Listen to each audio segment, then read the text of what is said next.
Hello everyone. இந்த job எங்கேருந்து அப்படின்னா ஜேபி மார்கன் சேஸ் அண்ட் கோ அப்படிங்கிற ஒரு கம்பெனிலேருந்து தான். என்ன ரோல் அப்படின்னா கிரெடிட் ரிஸ்க் அனலைஸ்ட் அப்படிங்கிற ரோலுக்கு தான். இது லொக்கேஷன் எங்கே அப்படின்னா பெங்களூரு அல்லது மும்பையில் லொக்கேஷன் இருக்கும். சேலரி எவ்வளோ எக்ஸ்பெக்ட் பண்ணலாம் அப்படின்னா 3 to 4 LPA வந்து எக்ஸ்பெக்ட் பண்ணலாம். அதுக்கப்புறம் இது வந்து ஒரு ஃபுல் டைம் ஜாப்.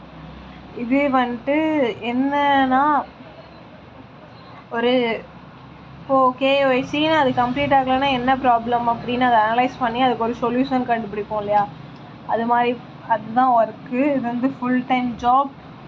குவாலிஃபிகேஷன் வந்து நீங்கள் எப்போதும் போல் தான் கிராஜுவேட்டில் பிடெக்கில் ஏதாவது 4 year டிகிரி கோர்ஸில் ஏதாவது கம்ப்ளீட் பண்ணியிருக்கணும். அதுக்கப்புறம் எக்ஸ்பீரியன்ஸு ஃப்ரெஷராக இருந்தாங்களும் வெல்கம், ஃப்ரெஷராகவும் இருக்கலாம். ஓகேவா, அவ்வளோதான், வேறு எதுவும் இல்லை. அப்ளை லிங்க் வந்து நான் டிஸ்கிரிப்ஷனில் கொடுக்குறேன், அப்ளை பண்ணிக்கோங்க. இது மாதிரி நிறைய நாங்கள் ஒர்க் ஃப்ரம் ஹோம் ஜாபே வந்து நாங்கள் அப்லோட் பண்ணுவோம். பார்ட் டைமும் சரி, ஃபுல் டைமும் சரி. அது மாதிரி நிறைய ஜாப் வேணும் அப்படின்னா சப்ஸ்கிரைப் பண்ணிக்கோங்க. அப்புறம் உங்கள் ஃப்ரெண்ட்ஸ் வந்து யார் ஜாப் சீக் பண்ணிகிட்டு இருக்காங்களோ அவங்களுக்கு வந்து ஷேர் பண்ணுங்கள். பாய், தேங்க்யூ.